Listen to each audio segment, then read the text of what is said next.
Mas assim, eu acho que o comentário que mais me marcou na minha vida, meu marido, não meu marido atual, ex-marido, na primeira noite de intimidade que eu tive, eu estava de pé, eu tirei a roupa, ele estava sentado na cama, ele olhou para mim, nossa, o que tem de errado com as suas pernas? Eu tinha um corpo lindo, sim, eu achava que eu tinha um corpo lindo, tinha uma coisinha pequena, quase que imperceptível. O que tem de errado com as suas pernas? Aí, bom, como que você se sente, né? Sabe, minha mãe, ela fez até o 6º ano de medicina, mas depois ela parou para criar filho, não seguiu. Eu vou perguntar para minha mãe, qual que é o problema das suas pernas? Assim, o que você faz naquela hora? Não faz, né? Ok, fiquei meio chateada, vesti, tudo mais. Honestamente, a gente estava noivo. Já tinha me pedido em casamento, nesse dia, né? E aí, eu fui embora para minha casa, falei, nunca mais, não quero ver essa pessoa nunca mais, vergonha. No dia seguinte, ele me ligou, eu não atendia o telefone, porque eu não queria. Eu falei, pra mim, não quero ver essa pessoa nunca mais. Eu gostava dele, mas falei, não quero mais. Aí a gente combinou, ele resolvi atender, ele estava bravo, tudo mais, e eu resolvi atender. Aí a gente marcou de jantar, né?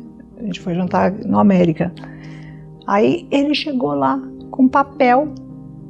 Aí eu falei assim, ele falou, você tá estranha. Eu falei, não, normal, não sei o que tal. Tive um dia ocupado. Ele abriu, tirou do bolso um papel.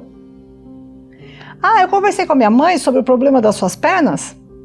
Ela disse que você tem um problema de linfático. Isso daí é característico de uma pessoa que tem problema de linfático. Mas ela falou também que isso daí é melhor nem mexer, porque isso não tem cura. Daquele momento pra frente eu nem escutava mais o que ele estava falando.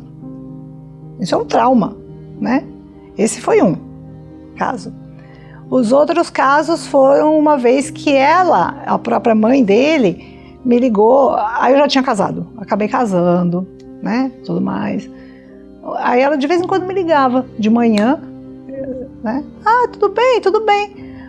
Então, eu sempre falo com o seu marido sobre isso, melhorou o negócio das suas pernas, o seu problema, eu chamo doença, o problema. Aí um dia ela falou assim pra mim, é bom que eu te conheço, porque você é tão esperta, faz tudo, né? Você faz tudo, porque eu sempre tive esse preconceito de que mulher de canela grossa é preguiçosa. Eu falei, what? Quer dizer, eles se conversavam o tempo todo sobre esse assunto. Então, eu diria que esse foi traumático, né? Na escola, não porque não tinha problema antes, né? Disso. Quando eu falei que eu tive esse problema, quando eu estava com 20, eu já estava formada. Eu já tinha saído da faculdade até, que eu terminei com 20 anos eu terminei. Eu já tinha terminado a faculdade. Então, assim, nunca tive problema na escola. Corpo normal, né? Sempre tinha assim, eu sempre tive muita cintura, quadril grande, mas assim, era outro tipo de comentário que eu recebia, né? Aí quando começaram os problemas das minhas pernas, a minha mãe às vezes falava assim, ai filha, tem alguma coisa errada, que triste, né? Porque tá feio, né?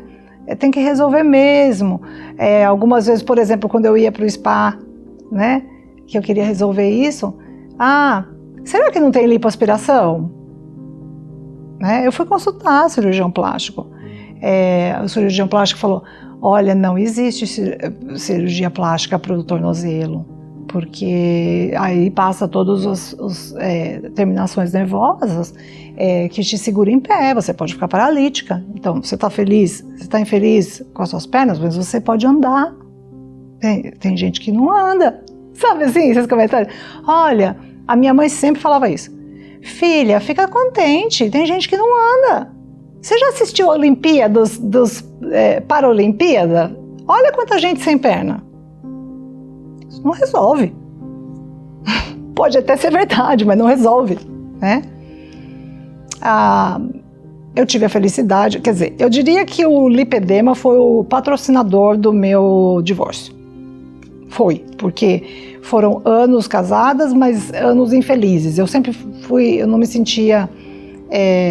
os comentários tinham sempre aquela conotação, eu sou educado, mas ali no meio tem aquele contexto, você não precisa ser esperto.